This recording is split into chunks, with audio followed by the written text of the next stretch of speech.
हाय राज। ए हाय अर्चना। Sexy में आपका स्वागत है। Welcome back.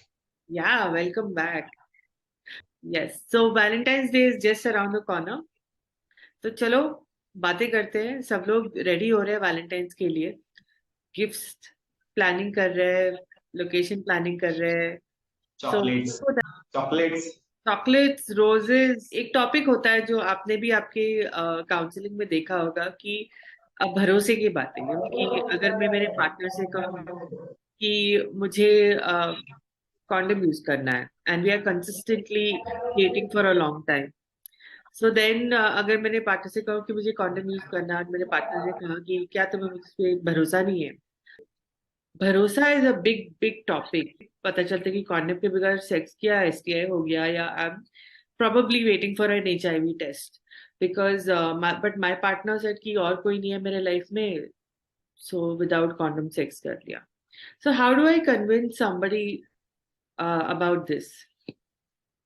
Actually this is true. क्योंकि ये बहुत कॉमन सवाल आते हैं जब मुझे मेरे पास स्पेशली ये लव या रिलेशन वाले केसेस आते हैं या कोई कमिटेड होता है, तो मैं उनसे पूछता हूँ कि आप कॉन्डम क्यों नहीं यूज करते, तो वो यही कहते हैं कि हम कमिटेड थे, या हम रिलेशन में हैं, या हम प्यार करते हैं, हम कहीं और नहीं जाते। तो पहले तो उन्हें यही बताना पड़ता है कि एसटीआई किस वे से होते हैं। और अगर सेक्सुअली कुछ एसटीआई ऐसे होते हैं कि जो हम बॉडी टू बॉडी कनेक्ट होने से या ओरल सेक्स के वक्त कॉन्डम ना यूज करने से, या सेक्स टॉय शेयर करने के बाद, तो मतलब हमें बोलना चाहिए कि आपको प्रिकॉशन यूज करना जरूरी नहीं, बट कई कपल्स लाइक रियली कमिटेड है ना, लाइक ऐसे भी कपल्स होते हैं जो बहुत सालों से साथ में हैं या बहुत महीनों से साथ में हैं, they are the only partners. वो एक दूसरे के साथ ही है और कोई पार्टनर्स नहीं है उनकी लाइफ में। तो ऐसे वक्त में वो एक आ जाता है ना दौर जब हम कहते हैं चलो यार आज कॉन्डम नहीं यूज करते हैं यार, it's just you. Committed partners के लिए एसटीआईज हो सकते हैं if you are not using a condom. हो सकते हैं। क्योंकि जैसे कि मैंने पहले ये बताया कि मतलब सेक्सुअल एक्टिविटी में सारी चीजें आती है, पर एक सबका कंसेप्ट होता है कि एनल सेक्स और वजाइनल सेक्स, यही सेक्स होता है। पर बाकी की चीजें जो बॉडी सेक्स होता है, ओरल सेक्स होता है, ये तो इससे एसटीआई होने के चांसेस हो जाते हैं। और कहीं ना कहीं ऐसे होता है कि कंप्लीट होने के बाद भी कहीं ना कहीं ऐसे इंसिडेंट हो जाते हैं। मैं कहीं आउटडोर गया और वहां पे कोई मुझे ऐसा लड़का या ऐसी लड़की मिली, उसके साथ सेक्सुअल एक्टिविटी हुई, तो घर मतलब हम पार्टनर से बात नहीं कर पाते, ये सारी चीजें। तो कहीं ना कहीं फिर उस पर्सन के थ्रू हमें एसटीआई या अदर इन्फेक्शन मिला रहेगा, तो फिर वो मुझे होगा और मेरे थ्रू फिर मेरे पार्टनर को। तो ऐसे चांसेस होते हैं। तो इसलिए हमें मतलब टेस्टिंग करना बहुत जरूरी है। तो ये मुझे उन्हें समझाना। ये भी होता है ना कि जब हम एक पार्टनर के साथ बहुत वक्त तक है तो we start sharing things, like I I think you were only telling me कि सेक्स टॉयज भी शेयर करते हैं। वो एक हो जाता है right, like for pleasure. So that can also increase my chances of STI. Exactly right. क्योंकि क्या होता है कि हम सेक्स टॉय यूज करते वक्त हम कॉन्डम्स यूज नहीं करते। हाँ, बहुत से लोग कॉन्डम्स यूज नहीं करते क्योंकि प्लेजर काइंड या ऑफ हमारा ओरल सेक्स ऐसा ही होता है, प्लेजर के लिए हम कॉन्डम्स यूज नहीं करते। और सेक्स टॉय है, इससे क्या होगा, ये थोड़ी कोई आदमी है या पर्सन है, तो हमें इससे कोई, पर ऐसे होता है कि फिर वो शेयर करने के बाद अगर समझो सामने वाले पर्सन को इन्फेक्शन रहेगा, तो मुझे होने के चांसेस बहुत इजीली हो जाते and I think even cleaning ना, लाइक क्लेanलीनेस बहुत इंपॉर्टेंट है सेक्स टॉयज के भी। लाइक हैं। आप हाँ। यूज करके उसे सावधानी से उसे क्लीन करना पड़ता है, इसको एयर ड्राई करना पड़ता है। ये सब भी क्योंकि इसके खुद के इन्फेक्शंस भी ऐसे ही आते हैं राइट। पर एज अ काउंसलर मैं यही कहूंगा कि हमारे मतलब जो सेक्स टॉय है वो किसी से शेयर मत कीजिए। जी। और अगर आप शेयर करना भी चाहते हो, तो आपको जब सामने वाले पर्सन को देते हो, तो आपको ये ध्यान में रखना है कि जो आपने बताया अभी क्लीनिंग करना हम्म। ठीक से, या तो ये ध्यान में रखना है कि आप कौन सी ट्यूब यूज कर रहे हो। या आप कॉन्डम यूज कर रहे हो, तो इससे क्या हाईली चांसेस होते हैं कि अगर ऑफकोर्स आप शेयर कर रहे हो तो आपको कॉन्डम यूज करना जरूरी है, और जब आप सामने वाले को दे रहे हो तब वो कॉन्डम निकाल के आप उसको दे रहे हो। इसमें कि कॉन्डम यूज कर रहे हैं इसलिए हम कॉन्डम निकाल देंगे तो कहीं ना कहीं वो सेक्स टॉय सेफ है। और when you are giving it to your partner also, you should ask condom लगाने के लिए वहां पे। हाँ, और नहीं आजकल तो ऐसे ही होता है कि अरे यार बहुत से लोग बोलते हैं कि नहीं ये कैसे पूछे हम, या अ, हम तो अभी रिलेशन में, तो हमें कॉन्डम यूज करना जरूरी नहीं है। हम्म। पर नहीं, हमें कॉन्डम यूज करना बहुत जरूरी है, क्योंकि HIV बहुत कम, पर STI बहुत इजीली ट्रांसमिट होता है। से मुझे टेस्ट करने की आदत है। मुझे पता है कि for my health, to take care of my health, मैं जो भी करती हूँ, मैं डेंटिस्ट के पास जाती हूँ, मैं गायनेक के पास जाती हूँ। When I have a cold, I take care of being on antibiotics. So even testing is something that's very important for me. तो मैं तो टेस्ट कर लेती हूँ, पर मेरे पार्टनर को मैं कैसे समझाऊं टेस्टिंग करने के लिए? अ, ये थोड़ा पेचीदा होता है, पर मैं उसे जैसे हम सेक्स सेक्स के वक्त एक दूसरे की बॉडी शेयर करते हैं, जैसे हमें सेक्सुअल मतलब ये सेक्सुअल रिलेटेड जितने भी सेक्सुअल हेल्थ रिलेटेड जितनी भी बातें, वो हमें शेयर करना बहुत जरूरी है। मैं ठीक रह रहा हूँ, मैं प्रिकॉशन यूज कर रहा हूँ, ऑफकोर्स फिर मेरे पार्टनर को भी वो प्रिकॉशन यूज करना जरूरी है। एटलीस्ट पता नहीं हमारा रिलेशन कितने टाइम तक चलेगा, और वो सेक्स सेक्स प्रैक्टिस जो होता है वो तो कंटिन्यूसली मेरे थ्रू उसके बीच में आ जाएगा, और इससे जो हमारा रिलेशन है वो अच्छा।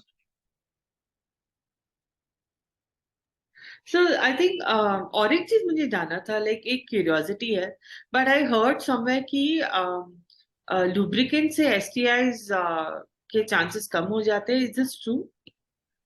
हाँ, क्योंकि जैसे कि हम कॉन्डम के वक्त अगर हम ल्यूब यूज करते हैं, तो कहीं ना कहीं जैसे कि वो हमने लास्ट वीडियो में बोला था कि वो फ्रिक्शन के चांसेस कम हो जाते हैं, तो उसकी वजह से वो रैशेस आना, कट्स आना, ये सारी चीजें हो या जो हिट क्रिएट होता है उसकी वजह से वो बर्निंग होना, तो ये सारी चीजें उससे बहुत मतलब 99% कम हो जाती है। तो मैं तो ये कहूंगा कि मतलब ऑलमोस्ट हम हाई रिस्क से लो रिस्क में आ जाए। और एक सवाल है कि अगर से मैंने टेस्ट किया, लाइक आई सेड, मुझे टेस्ट करने की आदत है। I want to know for sure how my body is doing, और टेस्ट के दौरान मुझे पता चला कि मुझे एसटीआई है। तो मैं मेरे पार्टनर को ये कैसे समझाऊंगी? एक तो ऑफकोर्स उनको टेस्ट करना जरूरी है, पर वो एक ये भी होता है ना कि कभी लाइक गैस लाइटिंग जैसे बोलते हैं ना, कि तुम्हारे वजह से मुझे हुआ, या वो मैंने आपको नहीं दिया। जो रिलेशन है वो ब्रेक होने के चांसेस हो जाते हैं, या हाँ, बिकॉज वो टेंशन ट्रस्ट क्रिएट ट्रस्ट होता है। फैक्टर होता है। हाँ, नहीं यहाँ पे पर ऐसा है कि कहीं ना कहीं हमें बताना जरूरी है, क्योंकि क्या पता ये वही पार्टनर से मुझे मिला हो, और अगर वो मैं ट्रीट कर रहा हूँ, मैं टेस्टिंग कर रहा हूँ, इसलिए मुझे मेरा स्टेटस पता चल गया है। तो मैं ट्रीटमेंट करके मैं क्योर हो सकता हूँ। कुछ STI है जो इजीली क्योर हो जाते हैं, तो अगर मैं उसे बताऊंगा तो कहीं ना कहीं वो उसकी टेस्ट करेगा, और उसके टेस्ट रिपोर्ट के बाद हमें पता चलेगा कि उसका रिपोर्ट क्या है, रिएक्टिव है या निगेटिव। तो एक अगर निगेटिव रहता है तो हमें प्रिकॉशन लेने चाहिए, पर रिएक्टिव रहता है तो हम ट्रीट करके वो एटलीस्ट क्योर तो कर सकते हैं, जिससे कि फ्यूचर में हम दोनों के मतलब रिलेशन तो कंटिन्यू रहेगा ही, पर जो सेक्सुअल हेल्थ रिलेशन रहते हैं वो और भी हेल्दी होंगे। So then how often should you test for STI? कितने टाइम पे टेस्ट एसटीआई के लिए टेस्ट करना चाहिए? अगर मेरे बहुत सारे मल्टीपल पार्टनर्स है, या मेरे लिमिटेड पार्टनर्स है, पर मैं सेक्सुअली बहुत एक्टिव हूँ, हम्म। तो मुझे आफ्टर 3 मंथ्स HIV के साथ अदर STI या स्पेशली सिफिलिस टेस्ट करना बहुत इम्पोर्टेंट।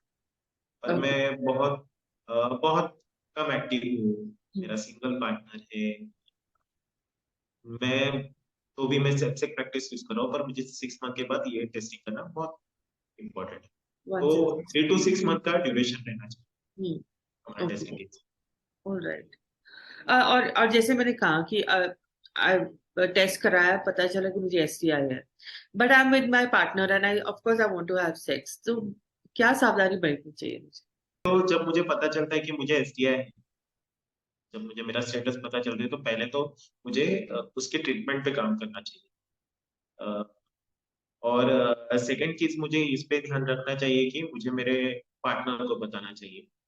अगर कहीं ना कहीं बहुत बहुत कॉन्फिडेंशियलिटी या कहीं ना कहीं बहुत इमोशनल सेंटिमेंट या रिलेशन ब्रेक होने के चांसेस होते हैं, तो हमें ये देखना चाहिए कि एटलीस्ट जब तक मेरा एसटीआई क्योर नहीं होता ठीक से, तब तक सेक्सुअल एक्टिविटी ना हमारे बीच में।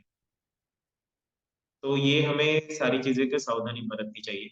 और थर्ड चीज ये होती है कि अगर समझो आपने आपके पार्टनर को बता दी है, तो ये भी देखना है कि उसकी भी टेस्टिंग करनी जरूरी तो जैसे आपने कहा कि सेक्सुअल एक्टिविटी किसी के भी साथ नहीं करना है, सो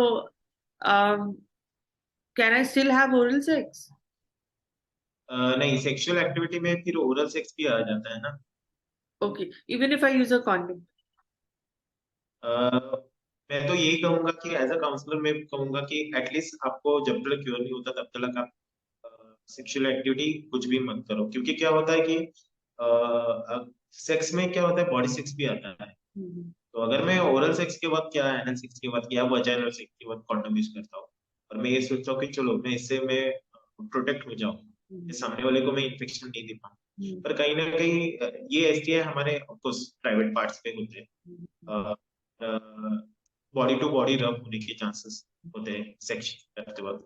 तो सामने वाले पर्सन को अगर ऑलरेडी कहीं ऐसे प्राइवेट पार्ट्स पे कोई रैशेस कट्स हो गए या अल्सर हो गए, तो कहीं ना कहीं अब जो बोलते हैं ना कि इन्फेक्शन तो ये ऐसे चीजों में कांटेक्ट आके इन्फेक्शन होने के चांसेस हाईली हो जाते okay, all right. I think thank you so much, Raj. I think we've covered most of the love and STI related topics. हैं। Um, पर मुझे thank ये you. भी कहना था कि अर्चना की मतलब ये सिर्फ अर्चना के लिए नहीं है कि ये बाकियों के लिए भी है। आप अगर सेक्स से देख रहे हो और आपको कोई भी टॉपिक के बारे में या आपको कोई भी सवाल के बारे में रिलेटेड सेक्स प्रैक्टिस के बारे में पूछना है, तो आप हमें कमेंट में बता सकते हो। मतलब हम नेक्स्ट एपिसोड उस पर कर सकते हैं। Thank I you. think that's a good idea. Yeah, I mean जो भी देख रहे हैं सेक्सी को, आप कमेंट करके हमें बताइए आपको किस टॉपिक पे बात करना है, और हम आ जाएंगे. तो thank you so much, Raj. See you soon. Thank you Archana, and और थैंक्स से थैंक यू, सेक्सी.